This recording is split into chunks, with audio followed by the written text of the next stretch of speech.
Recording in progress. तो बहुत बहुत स्वागत है आज का आप सभी लोगों का इस पावरफुल सेशन में।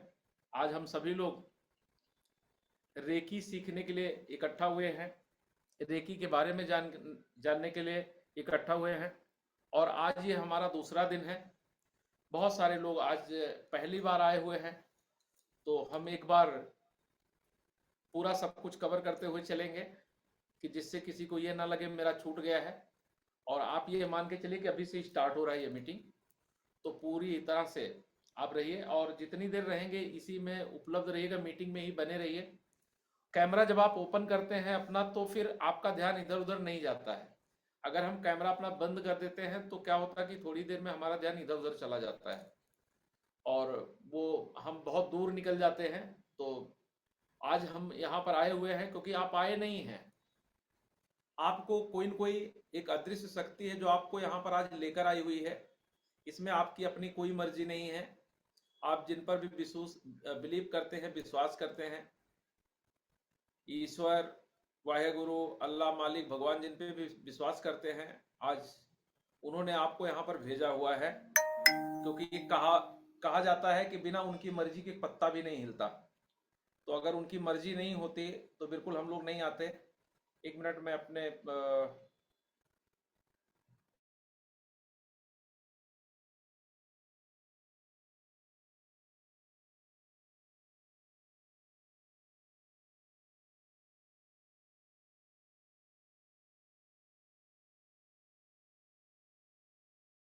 कहीं न कहीं अगर हम यहाँ पर आए हुए हैं तो अभी आ रही वॉइस, अभी क्लियर है? बहुत बढ़िया। तो कहते हैं कि बिना ईश्वर के मर्जी के पत्ता भी नहीं हिलता है। और अगर हम लोग 60 kilo, 65 kilo, 70 kilo, 80 kilo, 90 kilo के लोग अगर हिल कर यहाँ तक आए हैं तो कहीं न कहीं रजामंदी उसकी तो है। तो आज उस परमपिता परमेश्वर को हम धन्यवाद प्रेषित करेंगे। आपको भी हम धन्यवाद प्रेषित करेंगे क्योंकि आप में भी वही बैठे हुए हैं और हमारे अंदर भी वही हैं। हम सभी लोग एक एनर्जी हैं, एनर्जी फॉर्म में हैं। हम उसी ईश्वर की संतान हैं, हम उसी की ऊर्जा हैं और सबके अंदर है। तो आप सभी लोगों को प्रणाम, आत्मा प्रणाम, वंदन, अभिनंदन। मैं Harishankar Pandey, recce grand master and hypnotherapist. तो आज बहुत सारी बात हम लोग यहाँ पर आपसे करने वाले हैं और बहुत कुछ आज यहाँ पर सीखने वाले हैं। आज एक सौभाग्य का दिन है।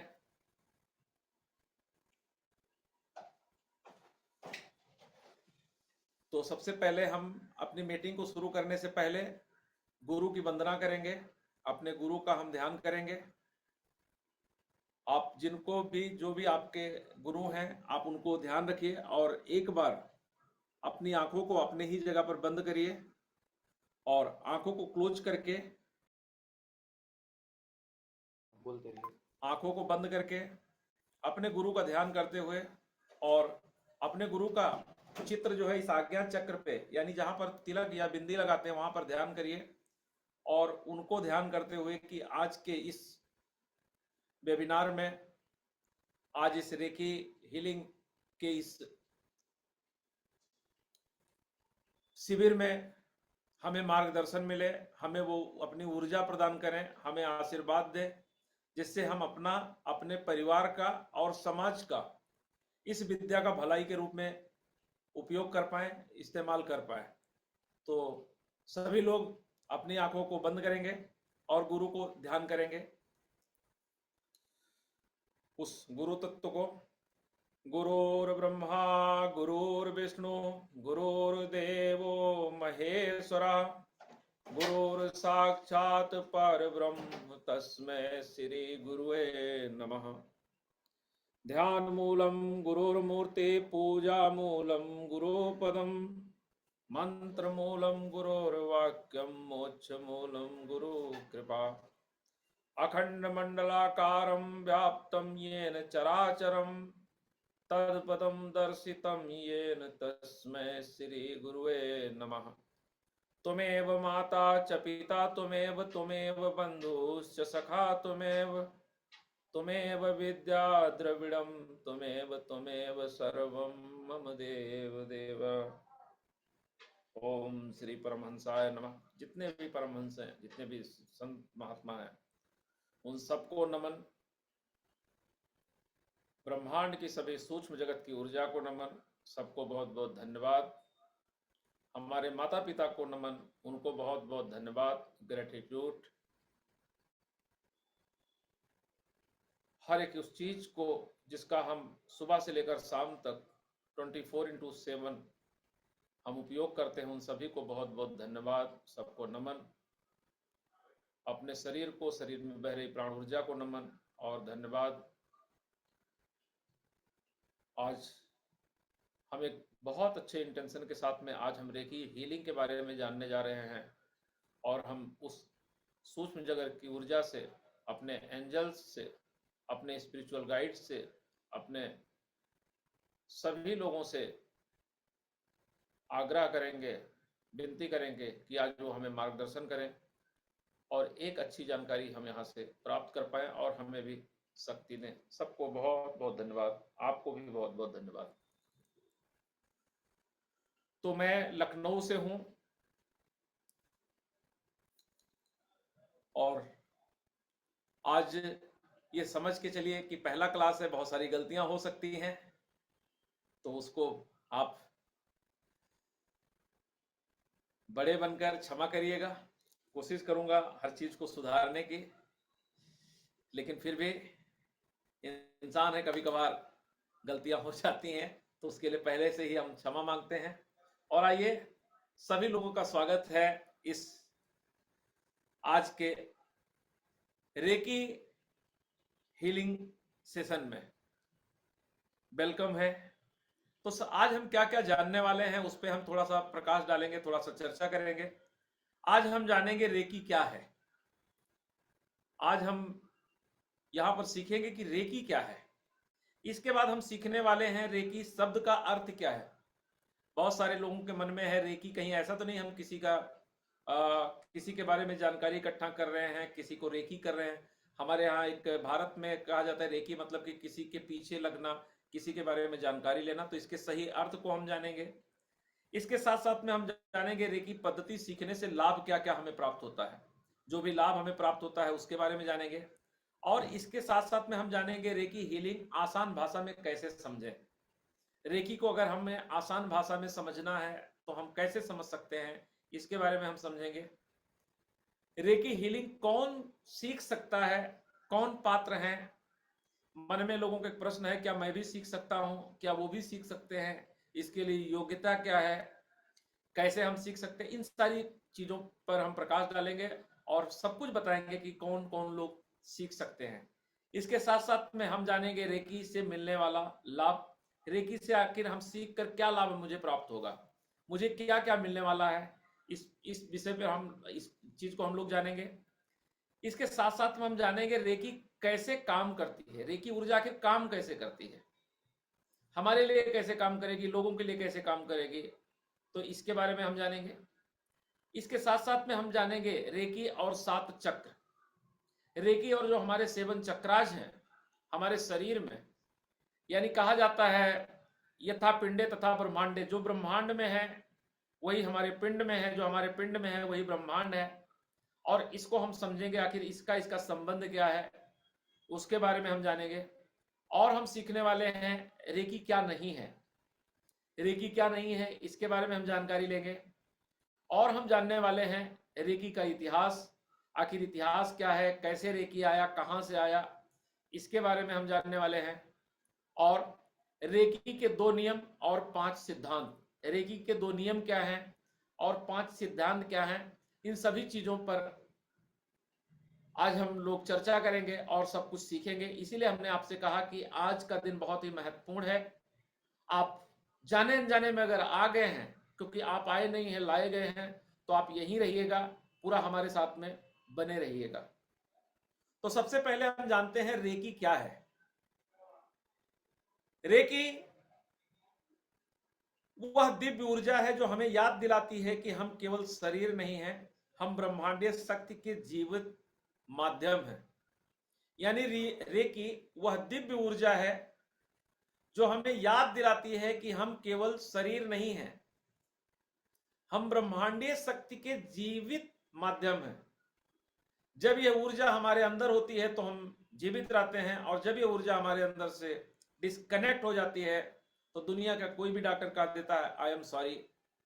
और जैसे ही ये ऊर्जा निकल जाती है तो कहते हैं कि एक शरीर को आज हमें शरीर मान रहे हैं, आज हमारा नाम है, लेकिन जैसे ही ये ऊर्जा निकल जाती है मिट्टी का आने लगते हैं, डेड बॉडी का आने लगते हैं, यानी अब इसमें कोई भी चीज नहीं बचा है। तो रेकी ये है। और रेकी केवल उपचार की विधि नहीं है, यह ब्रह्मांड की उस दिव्य ऊर्जा से जुड़ने की एक कला है जो हर जीव में प्रवाहित हो रही है। सिर्फ एक ऐसा नहीं कि उपचार की ही विधि है, यह उस दिव्य ऊर्जा से जुड़ने की एक कला है जो हर जीव में प्रवाहित हो रही है। यानी ऐसा नहीं सिर्फ मनुष्य में, किसी में भी प्रवाहित हो रही है, पूरी तरह से प्रवाहित हो रही है। इसके साथ साथ में रेकी क्या है, जब इंसान अपने अहंकार को छोड़कर उस ब्रह्मांडीय ऊर्जा का माध्यम बनता है तभी सच्ची रेकी हीलिंग शुरू होती है। यानी जब तक हम अहंकार से भरे हुए होते हैं, हमारे अंदर एक ईगो होता है, एक अहम होता है, तब तक हम उस शक्ति से नहीं जुड़ पाते हैं। तो आज के दिन हमें अपने ईगो को तोड़ देना है। हो सकता है मैं जिस विषय पे आपसे बात करूं उसके बारे में ऑलरेडी आपको जानकारी हो, आप जान रहे हो सकता है कोई ज्ञान आपके अंदर हो, लेकिन कोई बात नहीं है। मैं 99% आपको वही बताऊंगा जो आप जानते हैं, लेकिन कोई न कोई एक ऐसी बात आपको जरूर बताऊंगा जिसके बारे में आप नहीं जानते हैं। तो जो भी जानते हैं, जितना भी जानते हैं, ठीक है, आपका स्वागत है, आपका सम्मान है। इसके बावजूद भी हम कुछ जानते हैं, इसका अहम हमारे अंदर नहीं होना चाहिए। हमें हमेशा अहम से परे होना चाहिए, क्योंकि ईगो वो चीज है, अहम वो चीज है जो इंसान को कहीं का नहीं छोड़ती है। तो आज के दिन हमें ईगो को अपने छोड़ के रखना है, और एक बच्चा बनके, जो स्कूल का बच्चा होता है वह बनके हमें सीखना है। देखिए, जब तक हम बच्चा कैसे बनते हैं, एक शिक्षक है और एक बच्चा है। सीखने वाला क्या है, एक गुरु है और एक शिष्य है। अगर हम गुरु बन के सीखेंगे तो कुछ भी नहीं सीख पाएंगे। सीखने के लिए हमें शिष्य बनना पड़ेगा। शिष्य क्या है, शिष्य होता है एक हरे टमाटर की तरह। जैसे टमाटर आपने देखा होगा, टमाटर दो तरह का होता है, एक हरा होता है, एक लाल होता है। जब तक टमाटर हरा होता है वो अपने रूट से, अपने जड़ से, अपने पेड़ से, अपने टहनियों से लगा रहता है और उसको सब कुछ प्राप्त होता है। सूर्य की रोशनी मिलती है यानी ऊर्जा मिलता है, खाद मिलता है, पानी मिलता है, आकाश मिलता है, गर्मी मिलता है, ठंडी मिलता है। जब भी कोई प्रॉब्लम आ जाए तो दवा डाला जाता है। यानी उसको देखने वाला कोई है जो हर तरफ से उसका देख रेख करता है, केयर करता है हर एंगल से। लेकिन जिस दिन उसको लगता है हम पक गए, अब हम सब कुछ जान गए, यानी टमाटर लाल हो गया, और जिस दिन ये टमाटर लाल हो जाता है उसी दिन वो सलाद बन जाता है, उसी दिन वो सिलबट्टे में जाके चटनी बन जाता है, उसी दिन ग्राइंडर में उसको घस दिया जाता है, उसमें कीड़े पड़ जाते हैं, बहुत सारे टमाटर टूट के वहीं गिर जाते, पैरों के तले रौंद दिए जाते हैं। तो हमें जीवन में इस सूत्र को हमेशा याद रखना है कि हमें हरा टमाटर बन के रहना है। हमें कभी भी लाल टमाटर नहीं बनना है, क्योंकि जब हम लाल टमाटर बनेंगे तो हमारे अंदर एक अहम आ जाएगा कि मैं बहुत कुछ जानता हूं, मुझे तो पूरी जानकारी है, मेरे पास ऐसी कोई चीज है ही नहीं जो मैं ना जानूं। दुनिया की सारी चीजें हम जानते हैं, ठीक है, जानते बहुत कुछ है, लेकिन इसके अलावा भी बहुत कुछ है। आप एक क्षेत्र के बारे में जानते होंगे, दो क्षेत्र के बारे में जानते होंगे। आपको नहीं पता हवाई जहाज कैसे उड़ाया जाता है, आपको नहीं पता कि स्पेस में कैसे जाया जाता है, आपको बिल्कुल भी नहीं पता है। आपको नहीं पता कि हार्ट का सर्जरी कैसे किया जाता है, या आपको पता है कि हार्ट का सर्जरी कैसे किया जाता है, तो लेकिन आप इसके बावजूद भी, अगर आपकी गाड़ी खराब हो जाए तो उसके मैकेनिक आप नहीं है। गाड़ी पंचर हो जाए तो हम पंचर को बनाना नहीं जानते हैं।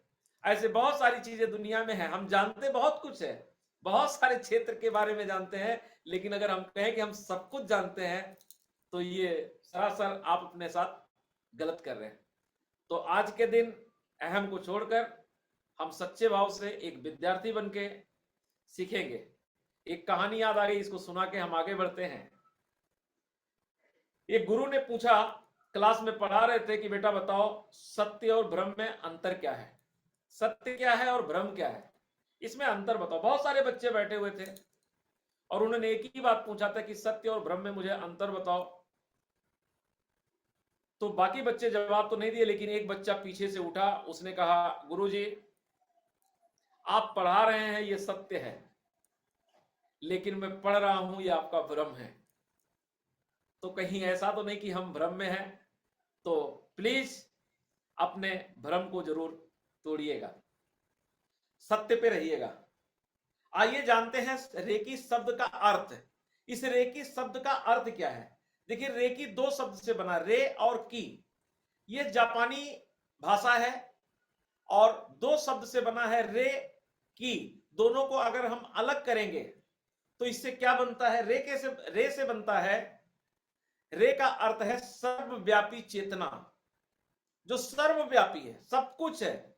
यानी ब्रह्मांड की, यूनिवर्स की जो ऊर्जा है सर्वव्यापी है, जिसको कहते हैं जर्रे जर्रे में है। आपने भक्त प्रहलाद को और नरसिंह भगवान और हिरण्यकश्यप को आपने सुना होगा, आपने बहुत सारे शो वगैरह देखे होंगे। तो हिरण्यकश्यप पूछता बताओ कहां है तुम्हारे भगवान?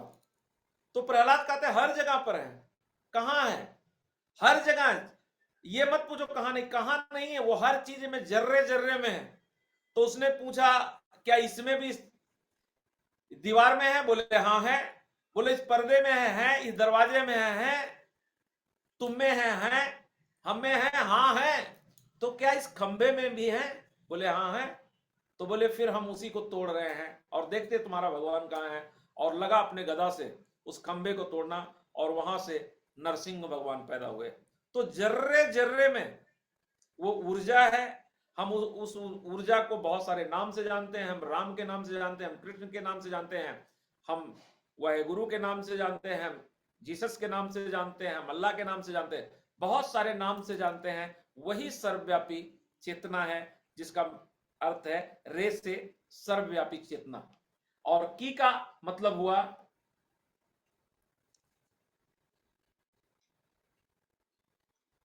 जीवन शक्ति, यानी हमारी प्राण शक्ति। जो हमारे अंदर प्राण शक्ति है, इस प्राण शक्ति में हम कब जुड़े? जब हम भ्रूण में थे, जब हम गर्भ में आए अपनी मां के, और हमारी मां के प्राण चक्र के द्वारा जो हमारा नाभि है, उनका नाभि कनेक्ट हो गया, हमें खाना पीना नहीं मिला और वहीं से हमने इस ऊर्जा को लेना शुरू कर दिया। रावण के पास में ये ऊर्जा वहीं पर थी। इसको प्राण शक्ति भी कहते हैं, जीवन शक्ति भी है यही है, प्राण शक्ति भी यही है।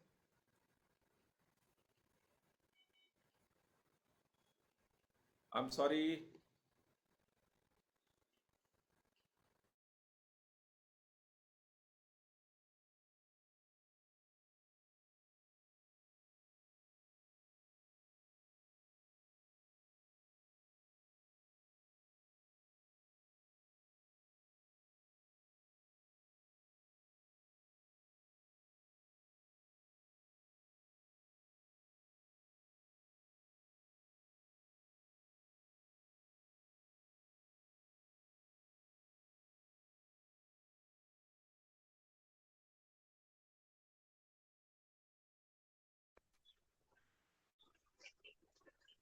क्षमा चाहूंगा, थोड़ी सी असुविधा हो रही है हम लोग को, लेकिन मैं आ रहा हूं। बहुत जल्दी हम आपके सामने प्रेजेंट हो रहे हैं। तो जब ये दोनों मिलते हैं तो वह दिव्य ऊर्जा बनती है, जो शरीर, मन और आत्मा को संतुलित करती है। यानी रे और की दोनों जब मिलती है, तब शरीर, आत्मा, मन को संतुलित करती है ये ऊर्जा।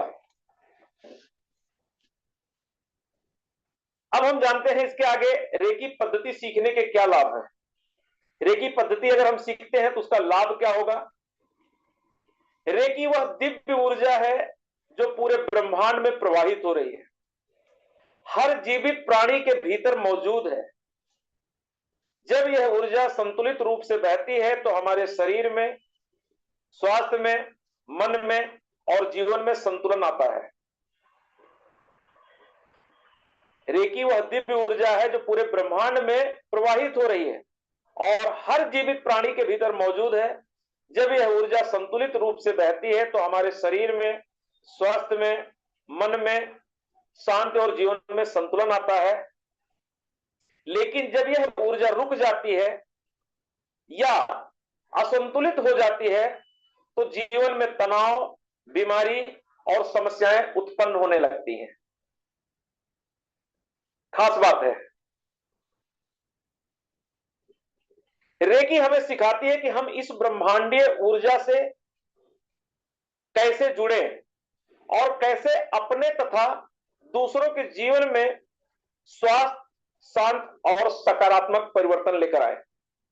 रेकी हमें सिखाती है, बहुत कुछ सीखने को मिलेगा। आपकी शायद तलाश खत्म हो जाएगी सीखने की, आप जितना सीखना चाहते हैं उससे ज्यादा सीखने को मिलेगा। तो हमें यह सिखाती है कि इस ब्रह्मांडीय ऊर्जा से कैसे जुड़े, कैसे अपने लिए, अपनों के लिए, यानी हम अपने लिए, अपने परिवार के लिए और समाज की भलाई के लिए कैसे हम इसको उपयोग कर पाएंगे, कैसे काम में ला पाएंगे, कैसे सकारात्मक परिवर्तन लोगों के जीवन में ला पाएंगे, ये सब कुछ हमें रेकी पद्धति के लाभ हैं। रेकी में हम सिर्फ हीलर नहीं होते हैं, ऐसा नहीं सिर्फ हम एक हीलर होते हैं, हम केवल उस दिव्य ऊर्जा के एक माध्यम, मीडियम बनते हैं। हम सिर्फ एक माध्यम बनते हैं, यानी कि हम कोई हीलर नहीं बनते, सिर्फ एक चैनल बनते हैं उस यूनिवर्सल ऊर्जा के। और इसी दिव्य ऊर्जा को दुनिया तक पहुंचाने का मार्ग हमें दिखाया है महान गुरु डॉक्टर मिकाओ उसूई ने। आज की यह यात्रा केवल उपचार की नहीं बल्कि आत्मिक जागृति की यात्रा है। तो आइए खुले मन से और श्रद्धा के साथ इस दिव्य ऊर्जा का स्वागत करें और एक बार पवित्र मन से हम डॉक्टर मिकाओ उसूई जी का बहुत बहुत धन्यवाद करें, जिन्होंने इस लुप्त पड़े, गायब हो गई इस ऊर्जा को खोजकर, तपस्या कर हमारे आपके बीच में लाकर उन्होंने रख दिया।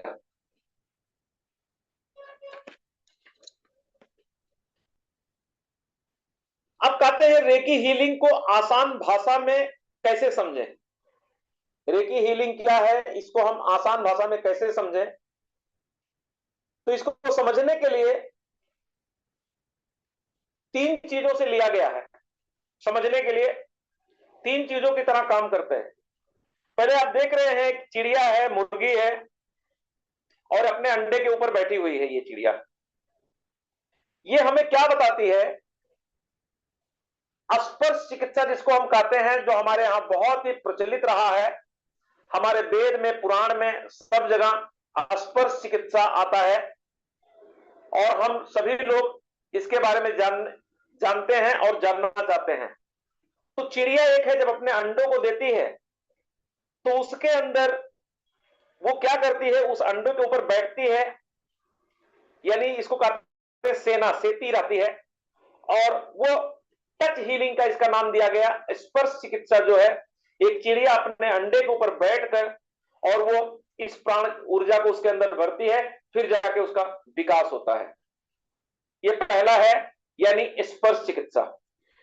और यह ऊर्जा रेकी सिर्फ स्पर्श तक ही सीमित नहीं है, इसके आगे यहां पर आप देख रहे हैं चित्र बना हुआ मछली का।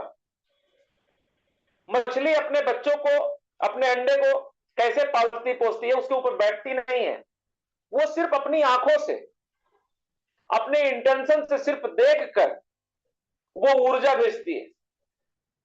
और ये मछली उस ऊर्जा के द्वारा लाखों अंडे देती है पानी में, और अपने इंटेंशन से अपनी आंखों के द्वारा जो एनर्जी भेजती रहती है, उसी एनर्जी के द्वारा ये बच्चे बड़े होते हैं और आने वाले दिनों में बड़ा बड़ा जहाज रोक देते हैं, बड़ी बड़ी गाड़ियों को रोक देते हैं। आप सभी लोग इस बात को बखूबी जानते होंगे। इसके अलावा रेकी हीलिंग को आसान भाषा में समझने के लिए यहां पर एक चित्र है, आपके सामने कछुआ है। हम कछुआ से सीख सकते हैं। कछुआ क्या करता है? कछुआ जब अपने अंडा देता है तो वो पानी में नहीं देता है, वो रेत के ऊपर लाता है, गड्ढा खोदता है और उसी गड्ढे में अंडे को रख देता है, अंडा यहां पर छोड़ देता है और उसके ऊपर मिट्टी डाल देता है, यानी रेत डाल देता है, बालू डाल देता है, जिस जगह का जो है वो चीज वहां पर डाल देता है और इसके साथ साथ में वो चला जाता है वापस नदी में, समुद्र में, तालाब में वो चला जाता है और फिर वापस इसके पास में नहीं आता है। वो अपने इंटेंशन से इसको एनर्जी भेजता रहता है। यानी जैसे हम लोग के पास सिक्स सेंस है, थर्ड आई जिसको हम कहते हैं, उसी तरह से ये कछुआ अपने एनर्जी से अंडे को बच्चे के रूप में बना देता है, दबा देता है, वही बच्चा फिर से पैदा होता है, फिर वो चीरेगा, चीर कर फिर से ये बाहर आएगा और ये भी उसी समुद्र में जाके तैरने लगेगा। तो ये तीन विधा है, तीन चीजों के माध्यम से हम जान सकते हैं कि रेकी आसान भाषा में कैसे समझाया जाए। यानी कि चिड़िया जो स्पर्श चिकित्सा जिसको हम जानते हैं, इसके साथ साथ में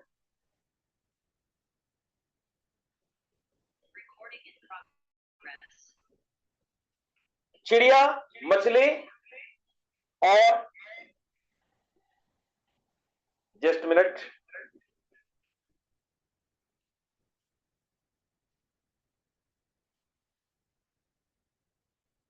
कृपया हमारे इस डिवाइस का माइक अनम्यूट कर दिया जाए,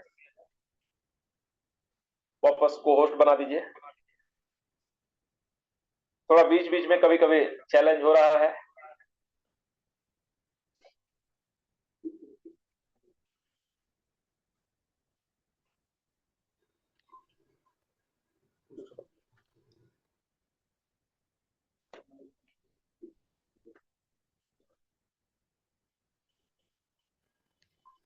ओके। इसका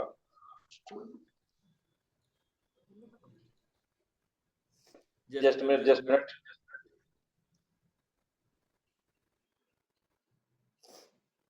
अब आवाज आपको ग्लिच नहीं करेगी।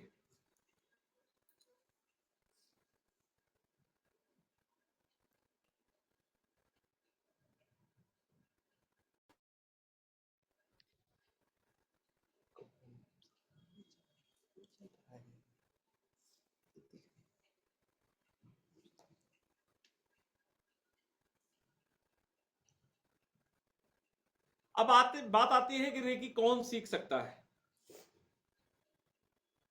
रेकी कौन सीख सकता है, इसको बहुत ही आसान भाषा में मैं आपको बताऊंगा। रेकी सीखने के लिए किसी विशेष योग्यता, धर्म या पंथ की आवश्यकता नहीं होती है। रेकी एक प्राकृतिक सार्वभौमिक ऊर्जा है, यूनिवर्सल एनर्जी है, इसलिए इसे कोई भी व्यक्ति सीख सकता है। रेकी सीखने के लिए पात्र व्यक्ति कौन हो सकता है? कोई भी महिला या पुरुष, किसी भी धर्म या मजहब का व्यक्ति हो, छात्र हो, गृहिणी हो, डॉक्टर या चिकित्सक हो, शिक्षक हो, व्यवसायी हो, आध्यात्मिक साधक हो। बस एक चीज है कि उम्र की जो सीमा आमतौर पर है 8 साल से ऊपर का कोई भी व्यक्ति इसको सीख सकता है। स्त्री पुरुष किसी भी धर्म को पढ़ा हो नहीं पढ़ा हो, कोई भी सीख सकता है। बस चाहिए क्या इसको सीखने के लिए? महत्वपूर्ण चीज जो है वो चाहिए इसमें सीखने के लिए, सीखने की नंबर 1 इच्छा।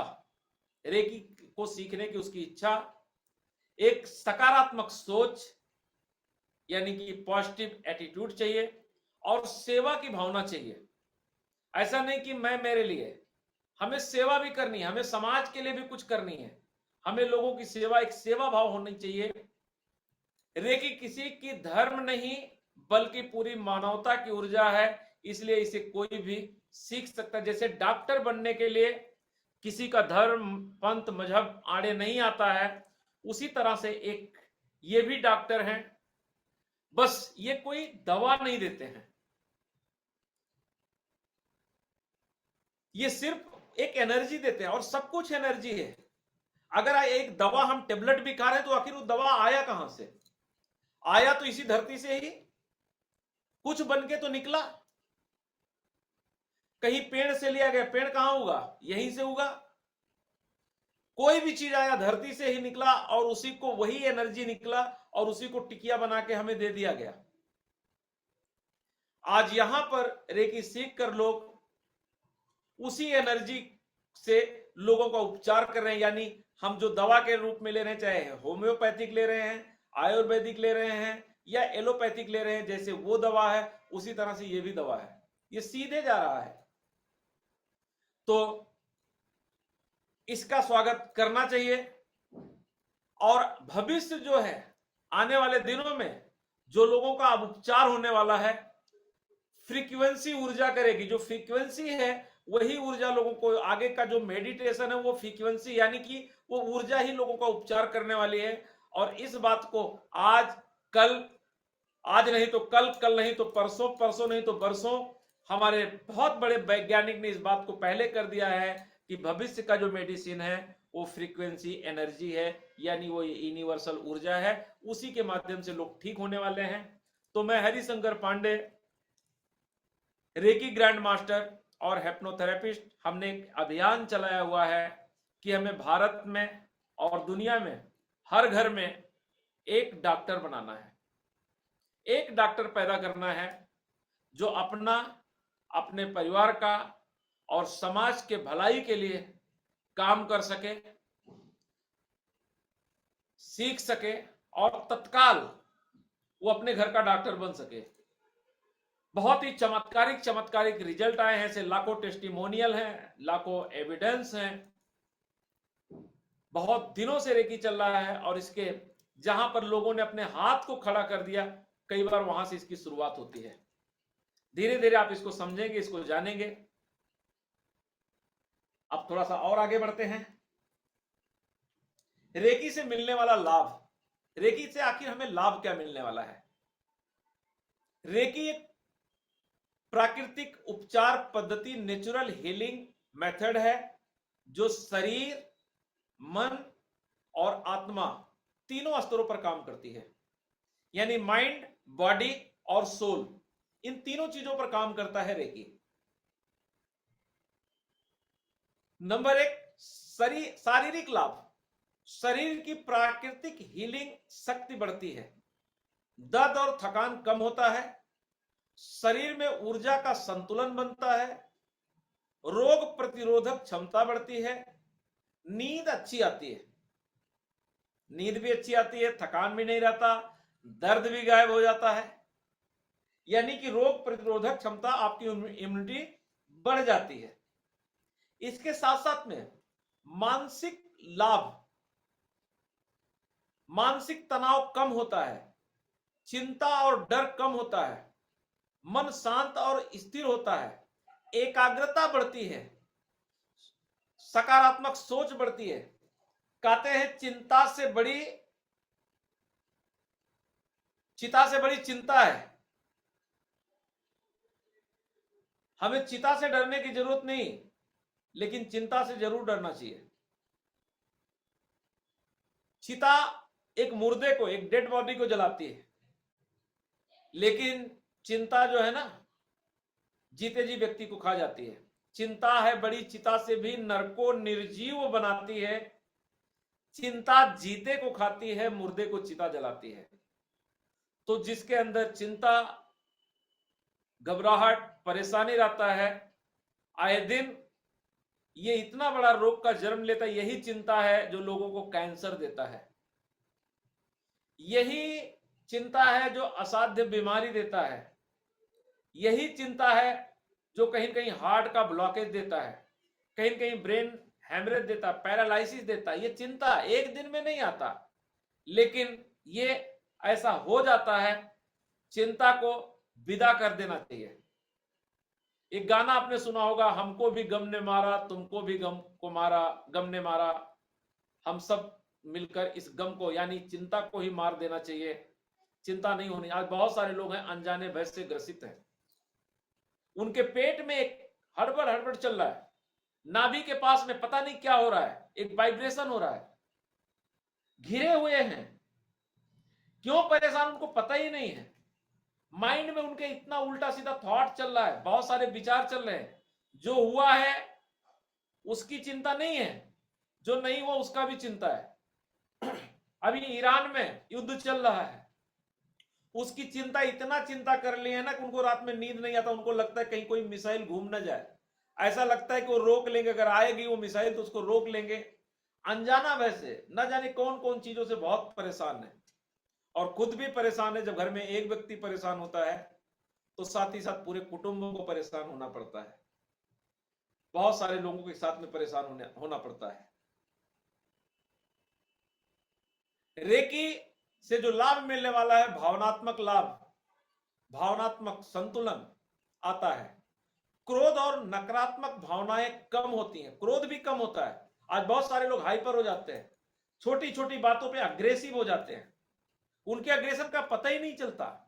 घर में बैठ के ठीक से बात कर रहे थे, बहुत अच्छे से बात करते, लेकिन अभी अभी पता नहीं क्या हुआ, इतना गुस्सा उनको आ गया कि अग्रेसिव हो गए। बच्चे भी नहीं समझ पाते, माँ बाप भी नहीं समझ पाते, पत्नी भी नहीं समझ पाए, पति भी नहीं समझ पाए इसको आखिर हो क्या गया। हमारा मित्र साथ में बैठा, वो भी ठीक ठाक बैठा था, लेकिन अभी अचानक से इसको क्या हो गया, इतना क्रोध कहां से आ गया पता ही नहीं चलता। ये बहुत बड़ा, जब चिंता होता है तो क्रोध बढ़ता है, क्रोध बढ़ता है, बहुत सारे लोग उगल देते हैं उसको, और बहुत सारे लोग निगल लेते। क्रोध तो आया लेकिन व्यक्त नहीं करते हैं। जो उगल देते हैं, आप रिसर्च करिएगा, कहीं कहीं हार्ट के पेशेंट बन जाते हैं, हाई बीपी, बहुत सारी चीजें उनको हो जाती है। और जो निगल लेते हैं, कैंसर का कारण बनता है। अंदरूनी ऐसी ऐसी बीमारियां आ जाती है जिसको वो झेल नहीं पाते हैं। तो दोनों तरह से खतरनाक है, जो उगल लिए वो भी, और जो निगल गए उन्हें भी। इसलिए अपनी बात को खाली करना, पीठ पे कोई भी सरेंडर बात के नहीं चलना है। आज हम क्या कर रहे हैं, बहुत सारा क्रोध, बहुत सारा गुस्सा, बहुत सारा नफरत लोगों के लिए हमने अपने मन में पाल के रखा हुआ है, और इतना पाल के रखा हुआ है कि जैसे उस व्यक्ति का नाम आ जाता है, हमारे तन बतन में आग लग जाती है। यानी आपने अपने पीठ पे 2-4-5 किलो का एक गठरी बांध के टांग लिया है। ऐसे हमारे जीवन में बहुत सारे लोग आए हैं, बहुत सारे लोगों ने खट्टा मीठा अनुभव दिया है और देते रहेंगे, लेकिन हम इतना घिरे हुए हैं, हम सबके लिए गांठ बना के रखे हुए हैं। और इतना गठरी, अगर 1-1 किलो का एक गठरी अगर हम रखते हैं तो 100 गठरी में 100 किलो हो जाता है। यानी कब तक हम 100 किलो का वजन लेकर अपने पीठ पे परमानेंट चल पाएंगे। एक दिन हम थक जाएंगे, हम टूट जाएंगे, हम गिर जाएंगे। इस गठरी को जितना जल्दी खोल देंगे उतना बढ़िया है। जो कुछ भी आपके लाइफ में हो रहा है, जो भी घटित हो रहा है, कुछ भी अचानक नहीं है। आज हम आपसे मिल रहे हैं तो अचानक नहीं है, यूं ही नहीं मिल रहे हैं, इसका भी कोई एक कारण है हमारा आपका मिलने का। शायद पूर्व जन्म में हमने आपने ये डिसाइड किया था, कहीं कहीं हमारा आपका कार्मिक बंधन हो सकता है कि मैं रेकी बताऊंगा, आप रेकी पढ़ने के लिए आएंगे, आप कुछ बताएंगे, मैं उसको सुनूंगा। अगर हमें कोई लाइफ में मिल रहा है, कोई घटना इवेंट हो रहा है, तो हो सकता है हमारा सोल कॉन्ट्रैक्ट हो, जो हम ब्लूप्रिंट तैयार करके लेकर आए हुए हैं कि हमें इस चीज से इस बार इस जन्म में मुक्त होना है। हो सकता है उसका एक हिस्सा हो। अगर हम हमारा कोई 1,50,000 रुपया ले लिया, हमारा किसी ने अपमान कर दिया, तो हो सकता है कि हमने पहले उसका अपमान किया हो और हम तय करके आए थे इस बार तुम अपना हिसाब किताब बराबर कर लेना, मुझे नहीं रखनी जिम्मेदारी। हो सकता है हम उसका पहले पैसा ले लिए हो, आज वो हमारा ले लिया, तो हो सकता है कि वो बराबर हुआ हो, क्योंकि हम पहले से तय कर आए हुए हैं। तो जो हो रहा है उसको सिर्फ एक दृष्टा भाव से सिर्फ देखिए, उसमें इंडर्ज होने की जरूरत नहीं है। लेकिन बहुत सारे लोग जो इंडर्ज हो जाते हैं, उन्होंने शारीरिक, मानसिक, आर्थिक, सामाजिक, रिलेशन के बहुत सारे चैलेंज उनके सामने हैं। अगर आप भी कहीं से गुजर रहे हैं तो हो सकता है कहीं न कहीं कारण ये जो चीजें हम आपको बता रहे हैं ये हो। हला अब आपके जीवन में रेकी शक्ति प्रवेश कर रही है, ऐसी कोई भी चीज अब नहीं रहेगी। आप सब कुछ अपना बदल पाएंगे इस ऊर्जा के द्वारा। आगे बढ़ते हैं हम लोग। आध्यात्मिक लाभ भी होता है, रेकी से मिलने वाला जो लाभ है ना, आध्यात्मिक लाभ भी, आत्मिक जागृति बढ़ती है। बहुत सारे लोग अपनी कुंडली जागृत करने के लिए न जाने कितना लंबा लंबा तपस्या किया करते कि मेरी कुंडली ऊर्जा जागृत हो जाए, शिव शक्ति का मिलन हो जाए, राधा कृष्ण का मिलन हो जाए। जो 3.5 आटे का मार के कुंडली ऊर्जा हमारे टेलबोन पे, नाभि के नीचे बैठी हुई है, कैसे वो ऊर्जा उठ के यहां पर आ जाए और हमें मोक्ष मिल जाए, हमारी ऊर्जा जागृत हो जाए। यानी कि आध्यात्मिक विकास भी आपका होगा, आत्मिक जागृति आपकी बढ़ेगी, अंतर ज्ञान आपका बढ़ेगा, इंट्यूशन बढ़ता है। किसी को देखते ही आपको पता चल जाएगा इसके जीवन में चल क्या रहा है। रिलेशन का चैलेंज है, फिजिकल कोई चैलेंज है, बहुत कुछ। कई लोग कहेंगे कि आप कौन सी साधना करते हैं, आप तो त्रिकालदर्शी हो गए हैं, ऐसा लोग आपको नाम देने वाले हैं। ध्यान करने की क्षमता बढ़ती है, कम ध्यान में ज्यादा रिजल्ट मिलता है। उस ब्रह्मांड की ऊर्जा के साथ में आपका जुड़ाव जो होता है ना, वो आपको सीधे महसूस होता है कि हाँ, हम किसी एनर्जी से जुड़े हैं, किसी फ्रीक्वेंसी से हम जुड़े हुए हैं, उसका आपको आभास भी होता है, पूरी तरह से आप महसूस भी कर पाते हैं। जीवन में परिवर्तन, रेकी का नियमित अभ्यास करने से जीवन में शांति आती है, सोच सकारात्मक होती है, निर्णय लेने की क्षमता बढ़ती है, जीवन और खुशहाल बनता है। यानी कि जीवन में परिवर्तन के साथ साथ में जो नियमित करते हैं, आज किया कल छोड़ देंगे, कल किया परसों छोड़ देंगे, तो कुछ होने वाला नहीं। एक आदमी पानी निकालने के लिए खुदाई कर रहा था, आज यहां खोद रहा है, कल वहां खोद रहा है, परसों वहां खोद रहा है, कुछ नहीं। आप एक पाइप ले ले, स्टेट आप जाओ, स्टेट जाओ, आपको पानी मिल जाएगा। लेकिन आज 10 फीट यहां गलाए, नहीं मिला, कल 10 फीट वहां जाके गलाएंगे, फिर बोर करेंगे, 15 फीट वहां बोर करेंगे, ऐसे पानी नहीं मिलेगा। एक जगह लगिए, समय दीजिए, नियमित करिए, आपको पानी जरूर मिलेगा। उसी तरह से हमें नियमित अभ्यास करना, ज्यादा नहीं, आधा घंटा 1 घंटा अपने लिए निकालना, ये बहुत है।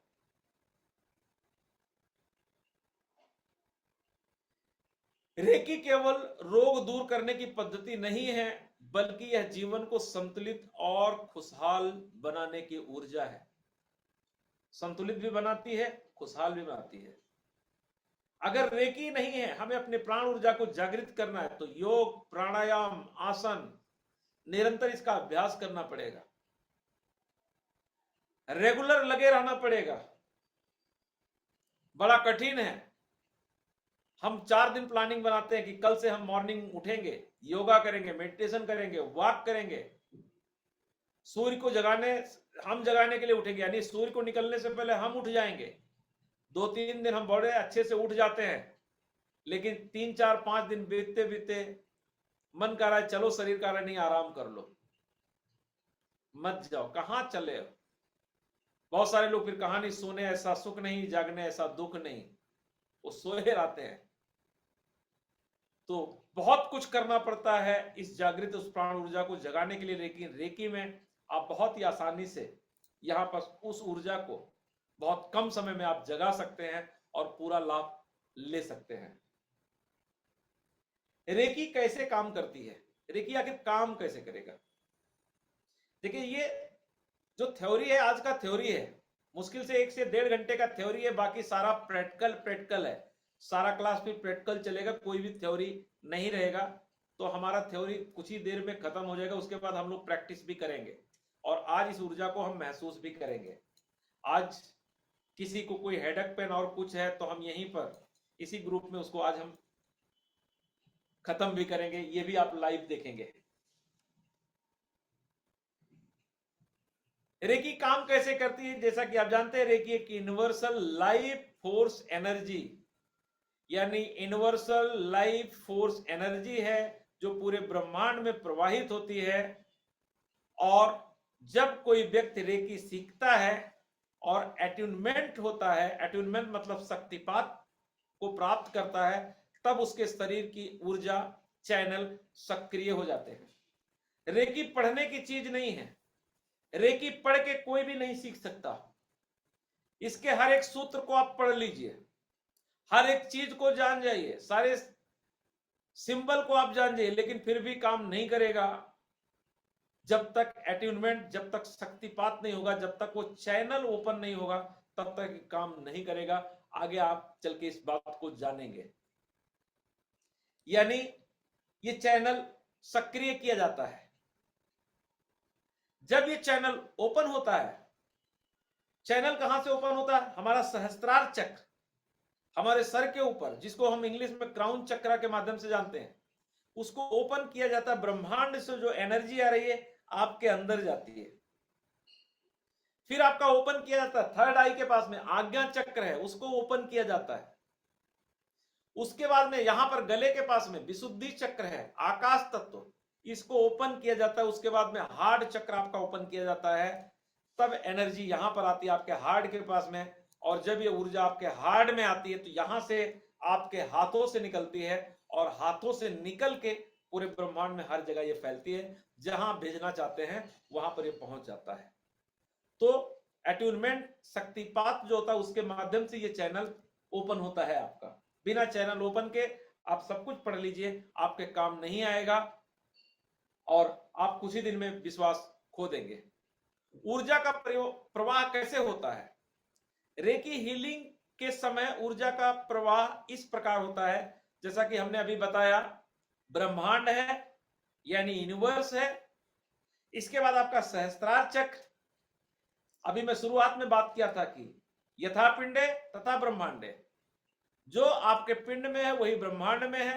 तो ब्रह्मांड में जैसे जैसे है वैसे सप्तरंग वहां पर भी है। सप्तधनुष आपने सुना होगा, इंद्रधनुष का नाम आपने सुना होगा, 7 कलर आपने सुना होगा, 7 आसमान में आपने सुना होगा, 7 जन्म आपने सुना होगा। ऐसे हमारे शरीर में पूरे 7 चक्र हैं, अभी हम उस पर भी चर्चा करेंगे। तो ब्रह्मांड, ब्रह्मांड के बाद में आपका सहस्त्रार चक्र, सहस्त्रार चक्र से आपके हृदय के पास में, हृदय से आपके हाथ में आता है, और आपके हाथ से रोगी के पास में वो ऊर्जा भेजी जाती है।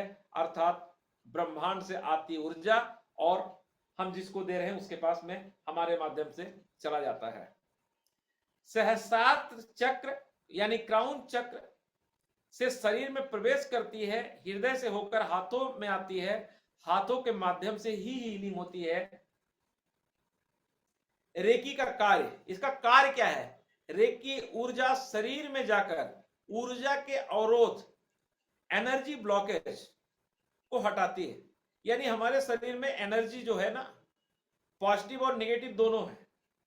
एक बल्ब को जलने के लिए माइनस प्लस दोनों की जरूरत पड़ती है, लेकिन कहीं कोई ऊर्जा ज्यादा हो जाता है, रुक जाता है, स्टक हो जाता है एक जगह पर, वहीं पर रोग का कारण बनता है।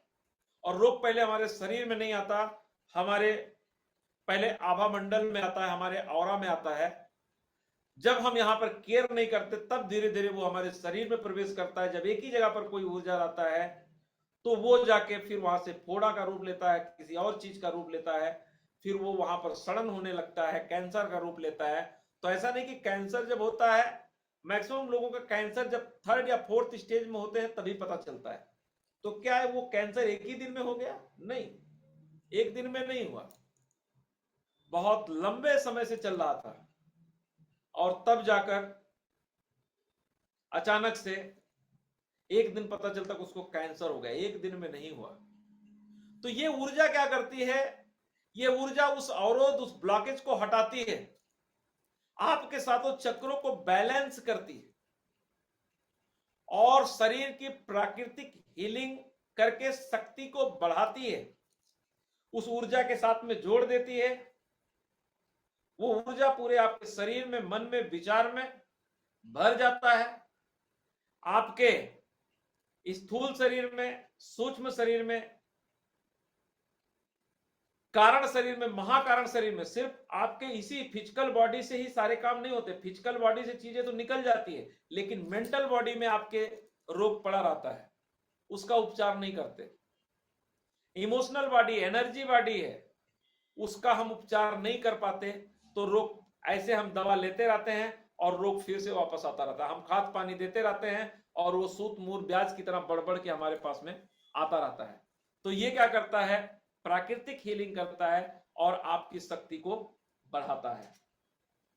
इसकी विशेषता क्या है?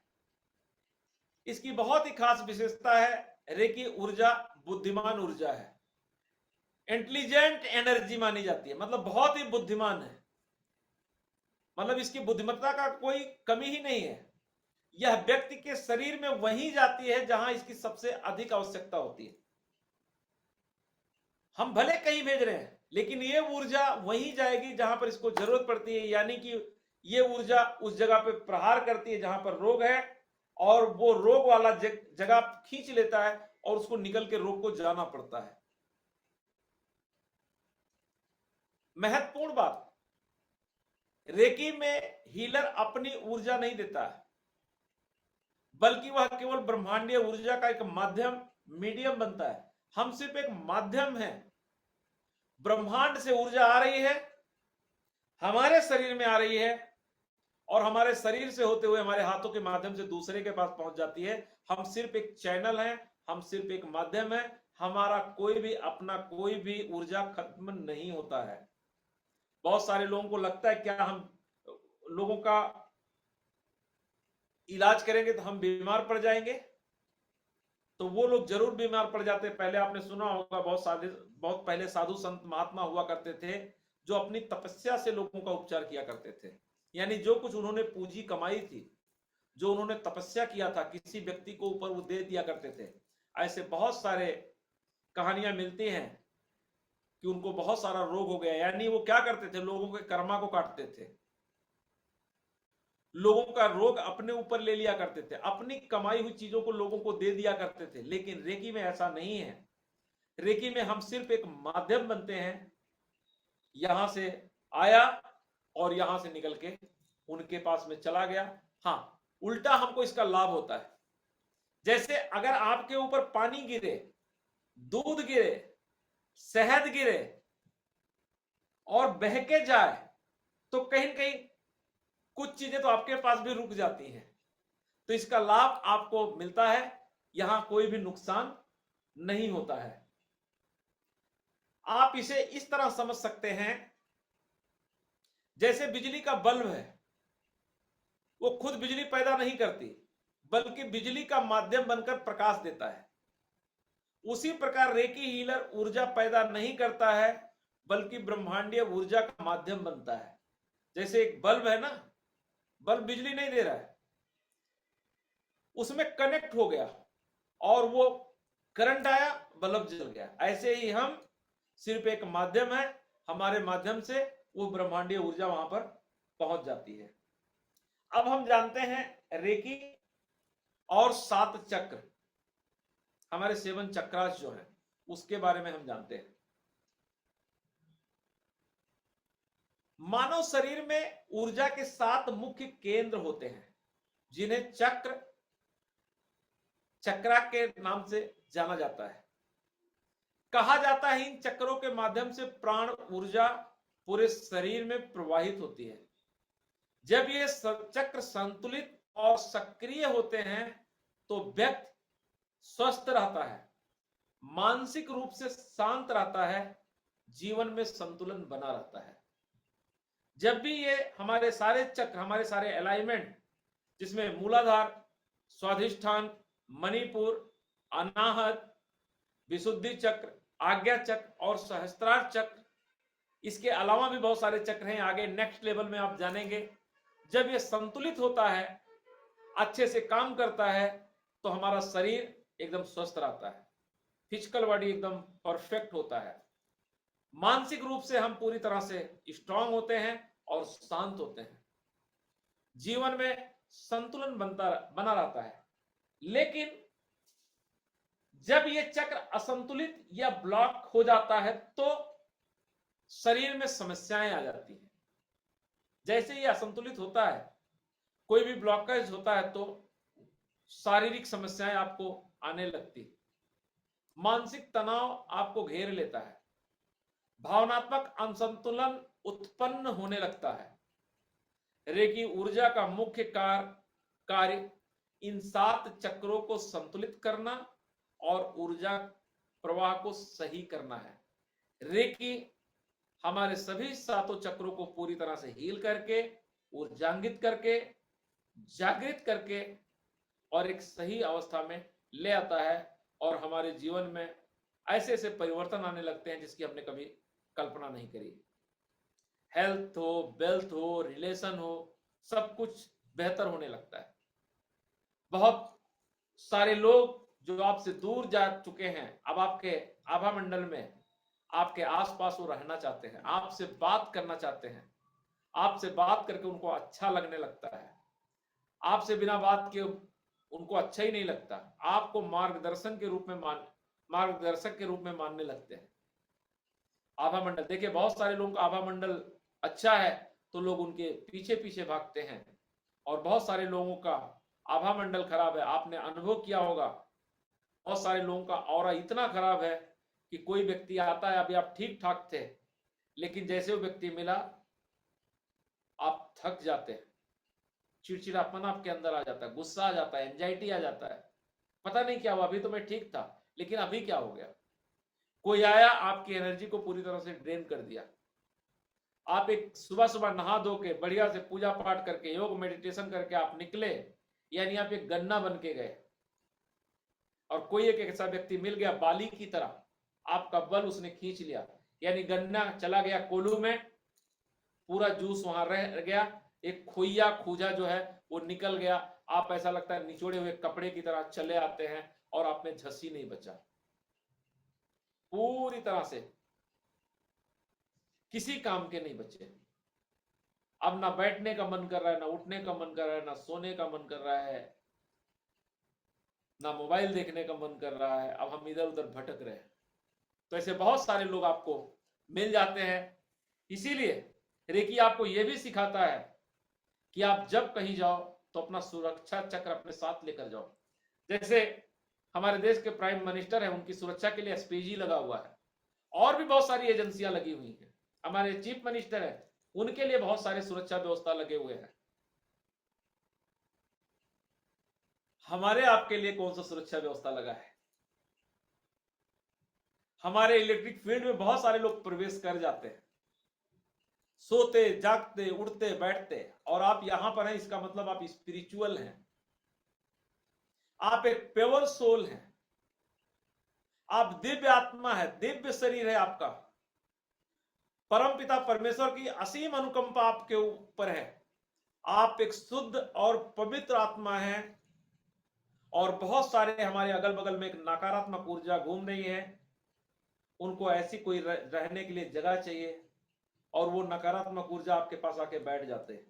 अब कोई नाम आप जप कर रहे हैं, जब आप कर रहे हैं, तपस्या आप कर रहे हैं, फल वो लेकर जा रहे हैं। आपके आकाश तत्व यानी विशुद्धि चक्र पे आके बैठ जाते हैं, आपको पता भी नहीं चलता, और पूरा आप जब कर रहे हैं पूरा लाभ वो लेकर जा रहे हैं, आपको मिला ही नहीं। तो आपने अपनी कौन सी सुरक्षा करी? आपने कौन सा लेयर तैयार करके रखा हुआ है अपने आप को सुरक्षित करने के लिए? और नहीं हम सुरक्षित कर पा रहे हैं, इसीलिए कम उम्र में आज बहुत सारे लोगों को हार्ट अटैक आता है।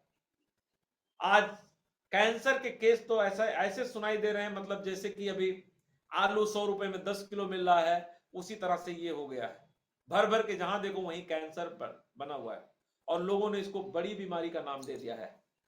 इस रेकी जगत की दुनिया में जो लोग आते हैं वो बीमारी को ज्यादा महत्व नहीं देते।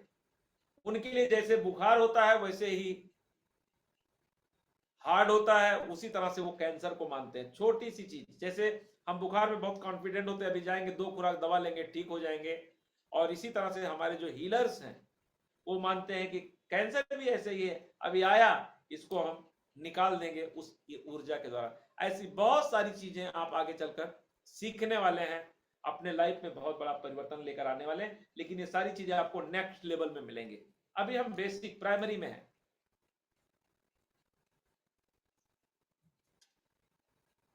अब हम जानते हैं सेवन चक्रा को और थोड़ा विस्तृत तरीके से, और भी विस्तार में जानते हैं सेवन चक्रा को।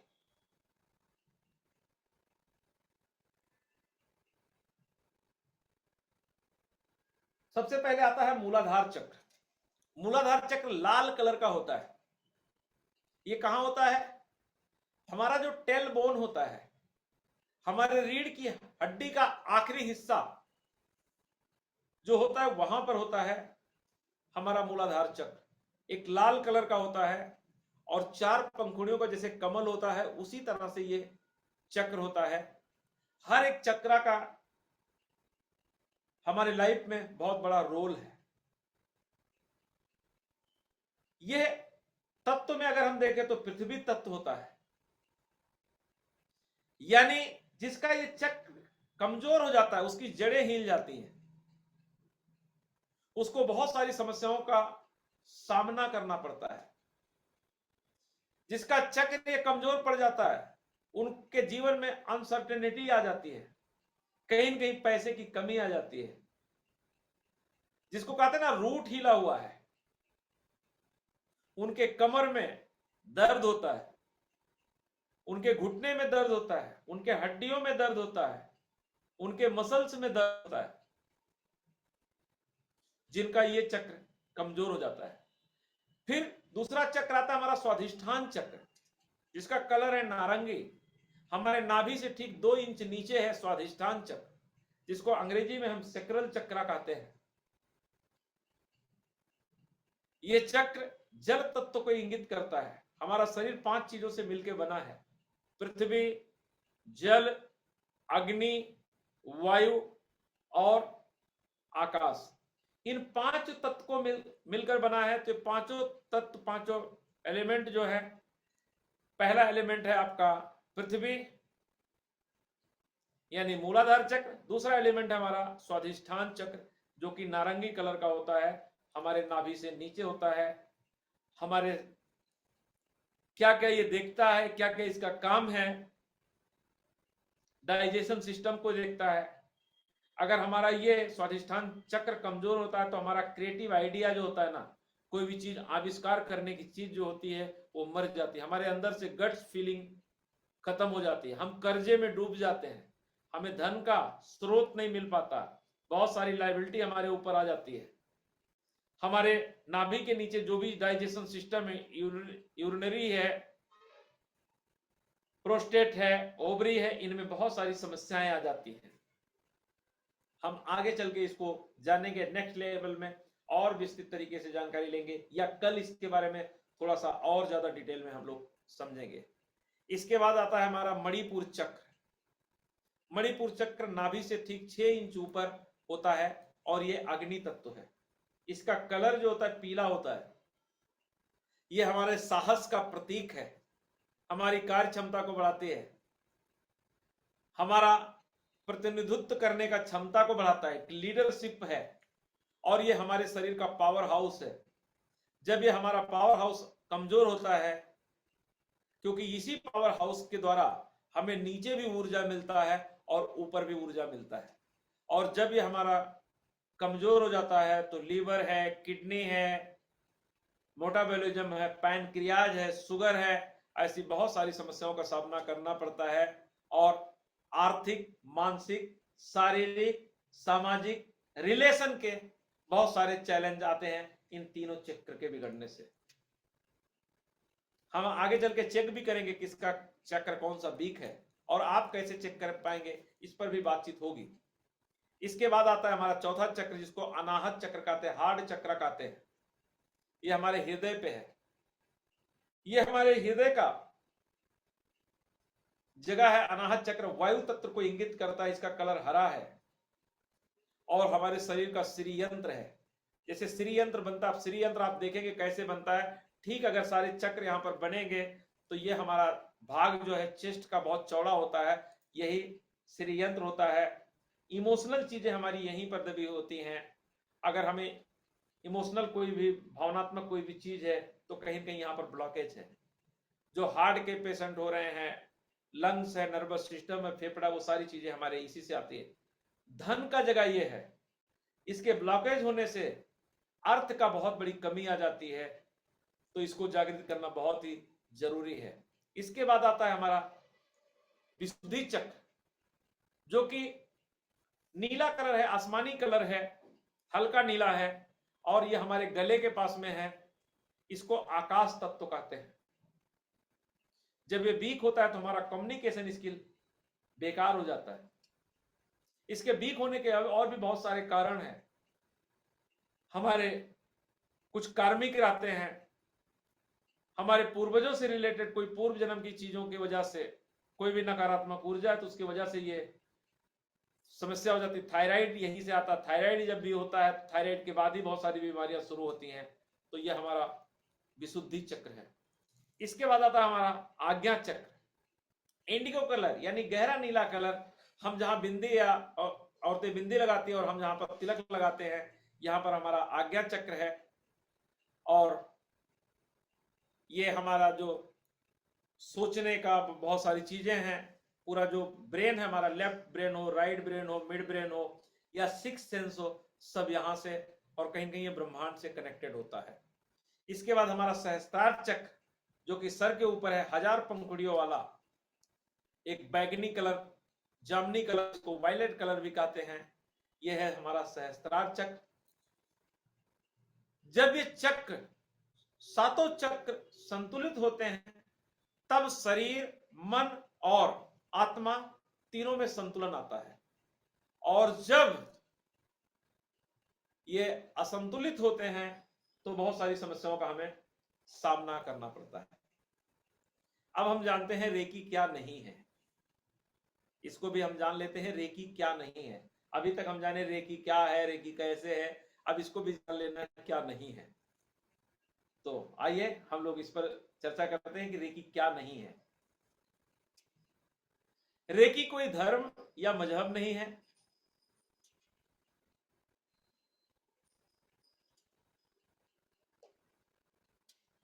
रेकी कोई अंधविश्वास नहीं है। रेकी तंत्र मंत्र या जादू टोना नहीं है। रेकी कोई चमत्कार या जादुई शक्ति नहीं है कि कोई जादुई शक्ति हो, कोई चमत्कार हो, ऐसा नहीं है। रेकी में किसी प्रकार की नकारात्मक शक्ति का उपयोग नहीं होता है। रेकी हमेशा सर्वे भवन सुखना सर्वे संत निरामया सर्वे भद्राणी मां कष्ट। मैं श्लोक थोड़ा सा भूल रहा हूं, तो सबके भलाई के लिए ही ये उपयोग होता है रेकी में। रेकी में हीलर अपनी ऊर्जा नहीं देता है, जैसा कि मैं पहले भी बात किया, अभी भी बात कर रहा हूं कि रेकी में हीलर अपनी कोई ऊर्जा नहीं देता, बल्कि ब्रह्मांड की ऊर्जा से ही लोगों का उपचार करता है। रेकी केवल ब्रह्मांडीय जीवन ऊर्जा, यूनिवर्सल लाइफ फोर्स एनर्जी से जुड़ने की एक प्राकृतिक और सरल विधि है। यानी रेकी कोई धर्म नहीं है, मजहब नहीं है, रेकी कोई अंधविश्वास नहीं है, टोना टोटका नहीं है, ऐसा कुछ नहीं है। रेकी ना धर्म है, न जादू है, यह केवल ब्रह्मांडीय ऊर्जा से जुड़ने की प्राकृतिक प्रतिक्रिया है। अब रेकी का इतिहास हम जानते हैं। रेकी आखिर आया कैसे, इसका इतिहास क्या है।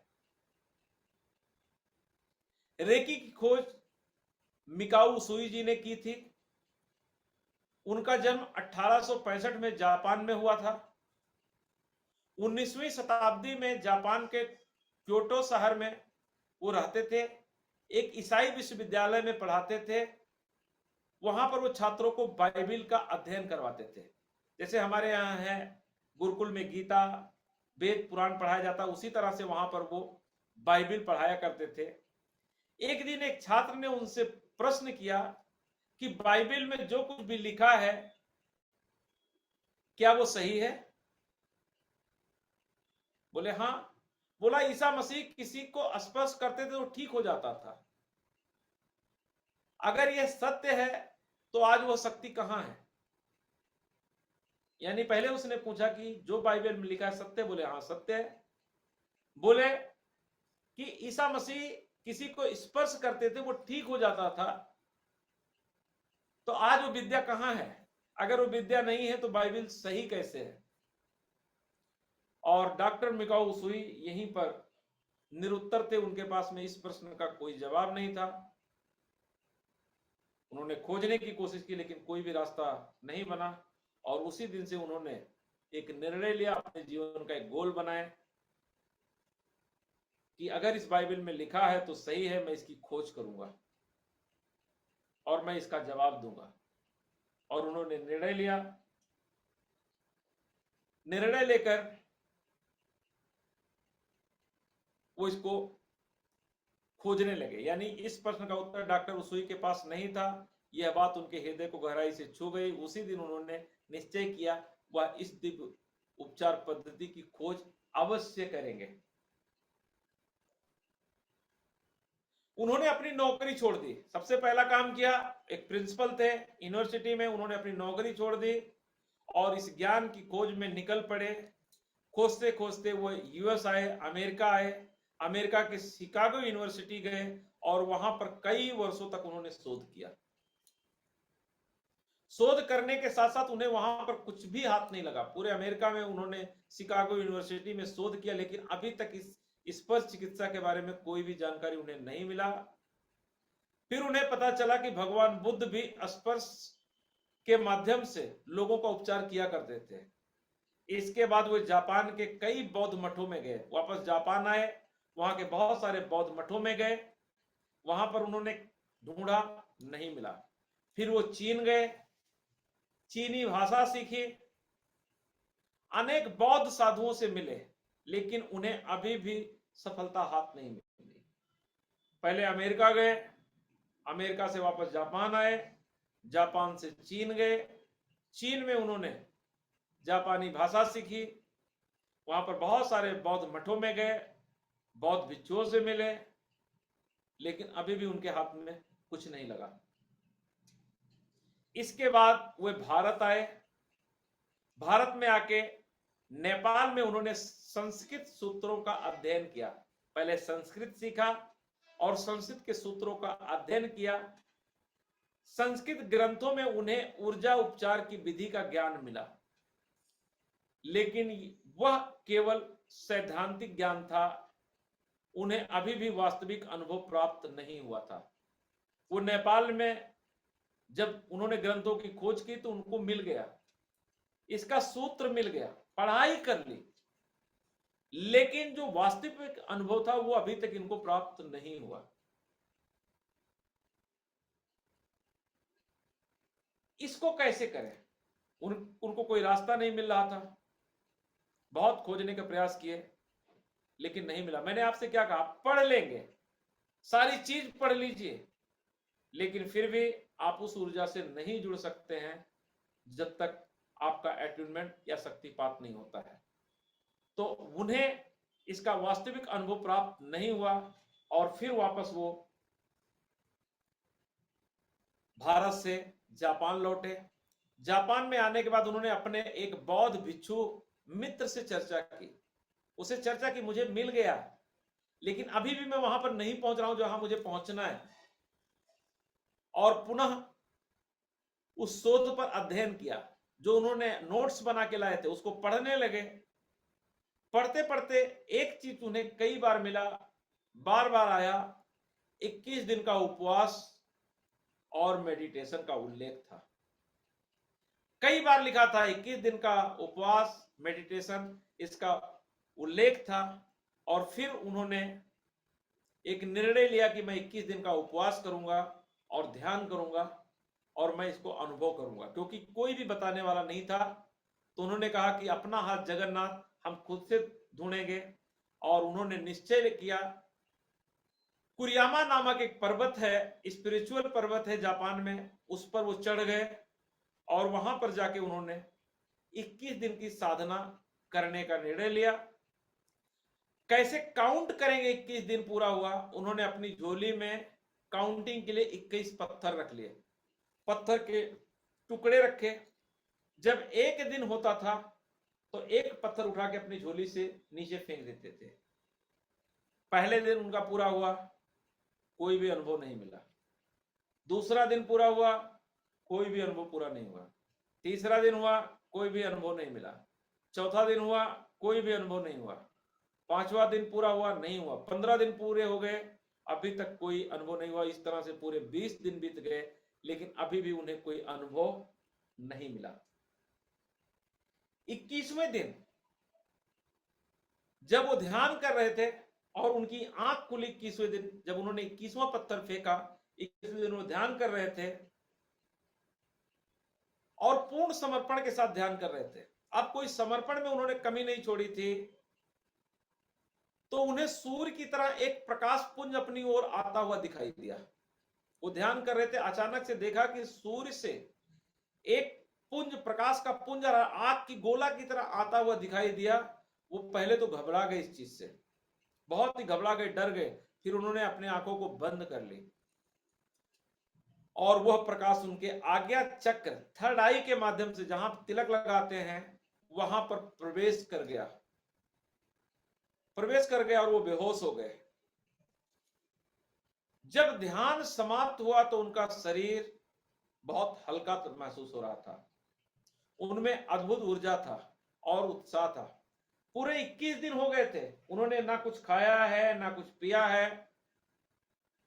पूरी शरीर उनकी लेथार्जिक हो चुकी थी, टूट चुकी थी, खाना और पानी बिना। इसके बावजूद जैसे ऊर्जा आया, वो पूरी तरह से ऊर्जान्वित थे, अपने आप को तरा ताजा महसूस करते थे, बहुत हल्के हो चुके थे वो, और बहुत खुशी खुशी वहां से आगे बढ़े। वहां से पर्वत से नीचे उतरने लगे। उनका पहला हीलिंग अनुभव जब आया, पर्वत से उतर रहे थे, उतरते उतरते उन्हें उनके पैर के अंगूठे में एक पत्थर लग गया और उनके पैर से खून निकलने लगा। दर्द इतना हुआ कि वो बैठ गए, और जैसे बैठे स्वाभाविक रूप से उन्होंने अपना हाथ उस अंगूठे पर रख दिया। हमारे आपको भी कोई चोट लग जाती है तो हमारा हाथ उस जगह तुरंत पहुंचता है। मच्छर भी काट लेता, हाथ वहां पर पहुंच जाता है। कुछ भी होता है तो हमारा हाथ सबसे पहले, आप ही का हाथ है जो उस जगह पर पहुंचता है। इसी तरह से डॉक्टर साहब का हाथ उस जगह पे पहुंच गया। और उन्होंने क्या देखा कि कुछ ही क्षण में उनका दर्द समाप्त हो गया और खून बहना बंद हो गया। यह उनका पहला हीलिंग अनुभव था। उनका पहला हीलिंग अनुभव था कि जैसे ही उन्होंने अपना हाथ रखा, खून बहना बंद हो गया और दर्द भी गायब हो गया। यह उनका पहला हीलिंग अनुभव था। दूसरा हीलिंग अनुभव, नीचे आए। अब उन्होंने एक होटल देखा, उन्होंने सोचा कि खाना खा लूं, और बहुत सारे खाने का वो एक होटल में गए, वहां पर ऑर्डर दिया। एक बार मन कर रहा था कितने दिन से भूखा हूं, कम खाऊं, लेकिन शरीर में इतनी एनर्जी थी, उन्होंने पूरा डाइट मंगवाया कि मैं भरपेट खाना खाऊंगा, भोजन करूंगा। और वहां पर एक महिला थी जो उस होटल का देख रेख करती थी। वो दर्द से करा रही थी और उसके दोनों गालों में बहुत सूजन था। उन्होंने पूछा क्या हुआ है, तो उसने बताया मेरे दांत में बहुत तेजी से दर्द हो रहा है, इसी वजह से मेरा दांत दर्द हो रहा है, मेरा मन नहीं लग रहा है और मुझे सूजन भी है। तब डॉक्टर साहब ने कहा क्या मैं आपको टच कर सकता हूं? बोले हाँ। और उन्होंने उसके दोनों गाल पर अपना हाथ रखा और कुछ ही देर में जैसे ही हाथ रखा, उसका सूजन खत्म हो गया और दर्द भी गायब हो गया। यह उनका दूसरा हीलिंग अनुभव था। और साथ ही साथ यह समझ में आया कि यह ऊर्जा सिर्फ मेरे लिए ही नहीं बल्कि दूसरे के लिए भी है। यानी मेरे लिए ही काम नहीं करेगा बल्कि दूसरे के ऊपर भी यह काम करेगा। यह उनका दूसरा अनुभव रहा।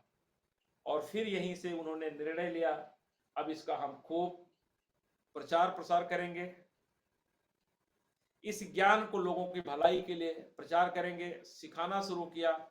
उन्होंने कई वर्षों तक भिक्षुओं और लोगों को यह विद्या निःशुल्क सिखाई। बहुत सारे लोग जो भीख मांगते थे, जो परेशान थे, उनको सिखाते थे, उनके जीवन में परिवर्तन लाते थे।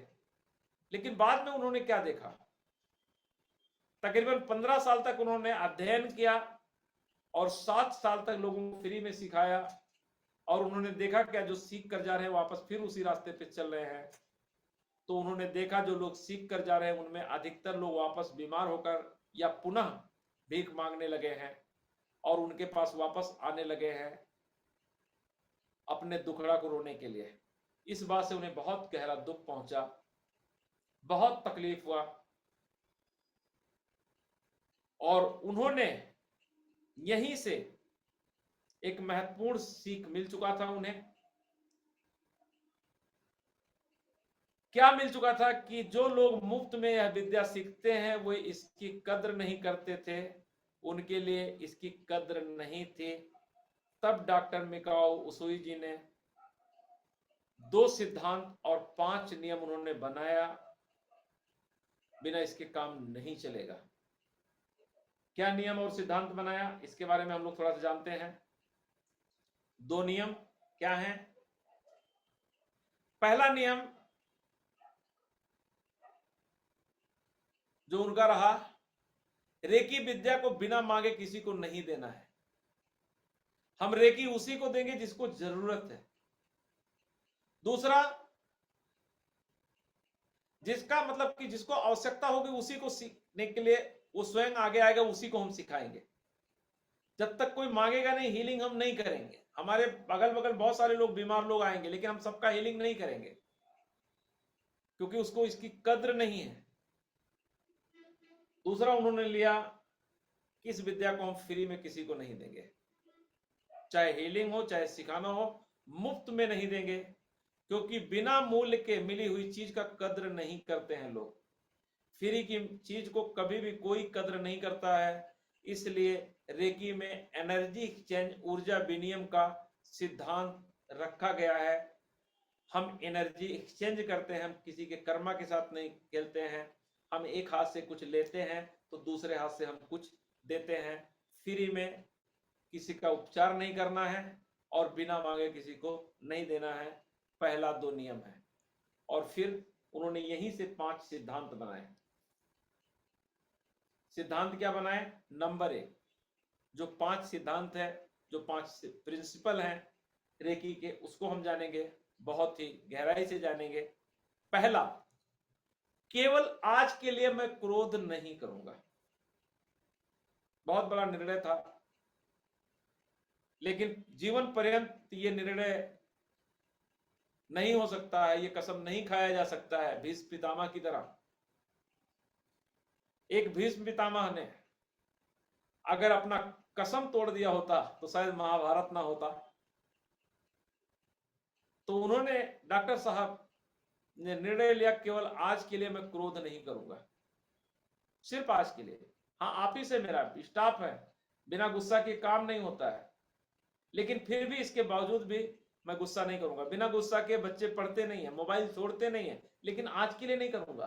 बिना चिल्लाए पत्नी सुनती नहीं है, बिना चिल्लाए मेरा पति कुछ करता नहीं है, घर में सामान नहीं आता, लेकिन ठीक है, आज के लिए मैं गुस्सा क्रोध नहीं करूंगा, सिर्फ आज के लिए। सिर्फ आज के लिए मैं नहीं करूंगा, सिर्फ आज के लिए। दूसरा, केवल आज के लिए मैं चिंता नहीं करूंगा। सबको चिंता है, कल ऑफिस जाने का चिंता, अभी सोने का चिंता, कल कोई ईएमआई है उसकी चिंता, कोई घर का किस्त है, रेंट है, किसी की दिल्ली ले ली है, किसी के माल की डिलीवरी देनी है, बच्चों की पढ़ाई के लिए पेरेंट्स मीटिंग में जाना, बहुत सारी चिंताएं। लेकिन आज के लिए मैं चिंता नहीं करूंगा, सिर्फ आज के लिए, सिर्फ आज का दिन, केवल आज के लिए मैं चिंता नहीं करूंगा। ये उनका दूसरा सिद्धांत है। केवल आज के लिए मैं अपना कार्य ईमानदारी से करूंगा। केवल आज के दिन मैं अपना जो भी काम कर रहा हूं ना, पूरी ईमानदारी से करूंगा। अगर मैं ये सेशन ले रहा हूं तो पूरी ईमानदारी, पूरी निष्ठा के साथ मैं आज लूंगा। आज सुबह से लेकर शाम तक जो भी करूंगा पूरी ईमानदारी के साथ करूंगा। इसमें जरा भी मैं कोई भी चीटिंग नहीं करूंगा। मैंने टैक्स चोरी कर लिया है, अब इसको प्रेजेंट करने नहीं जा रहा हूं, मैं बताने नहीं जा रहा हूं, लेकिन आज के दिन ईमानदारी से करूंगा।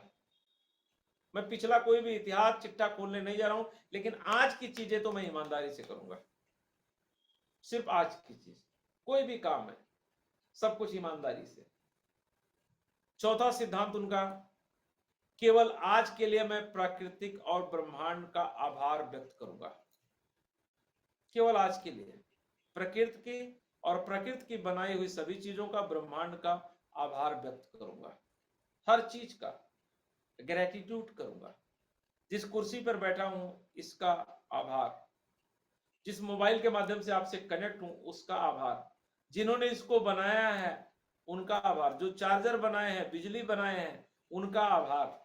मैं सबका आभार व्यक्त करूंगा। ब्रह्मांड का, उस यूनिवर्सल एनर्जी का, मुझे शक्ति है, मैं बोल पा रहा हूं, उसका धन्यवाद। आपका धन्यवाद, आपकी और मेरी ऊर्जा एक हुई है, इसका धन्यवाद। हर एक चीज का मैं धन्यवाद करूंगा, आभार प्रेषित करूंगा, शुक्राना करूंगा। शुक्राना शुक्राना शुक्राना, हर एक चीज का शुक्राना।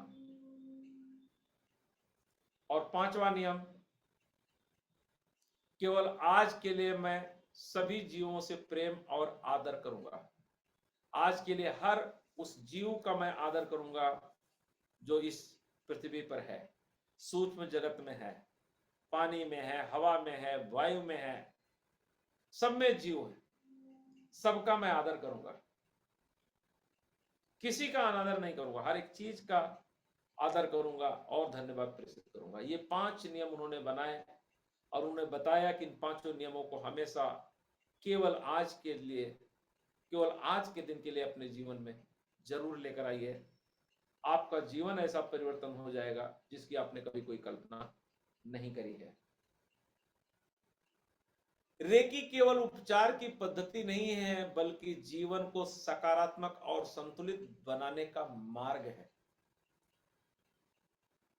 हमने क्या कहा? रेकी केवल उपचार की पद्धति नहीं है, बल्कि जीवन को सकारात्मक और संतुलित बनाने का मार्ग है। आप देख सकते हैं, फिगर है, ब्रह्मांड से इस व्यक्ति के पास में ऊर्जा आ रही है और उसके हाथों से निकलकर सामने वाले के पास में जा रही है। और बहुत बहुत थैंक यू। यहां से आज का जो लेक्चर है वो संपन्न होता है। लोग सामने आते हैं।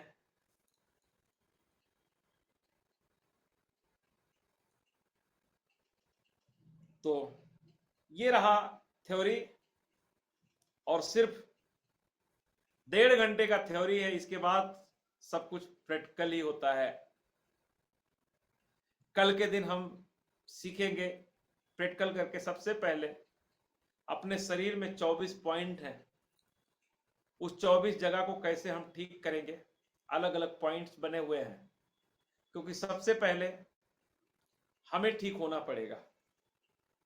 अगर हमें कोई बीमारी होती है, हमें कोई तकलीफ होता है, उस दिन हम किसी की हीलिंग नहीं करते, हम उस दिन अवॉइड करते हैं, उनसे हमें बात ना करना पड़े, क्योंकि जैसा हम रहेंगे उसी प्रकार से हमारी ऊर्जा सामने वाले में जाएगी। तो हम उस दिन चीजों से बचते हैं। तो ये 24 पॉइंट, चक्रों के बारे में विस्तृत जानकारी और इसका अभ्यास, इसकी एनर्जी का जो फ्लो है आपके हाथों में कैसे आएगा, आप इसको कैसे जानेंगे। आई होप कि समय आज के डेट में करते करते टाइम कितना हुआ है, टाइम 11 बजने वाला है।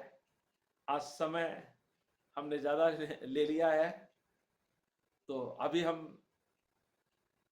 आपस में हम लोग चाहेंगे अपने माइक को ओपन करें और आप सभी लोग हम सभी लोग मिलकर बात भी कर सकते हैं। कोई प्रश्न है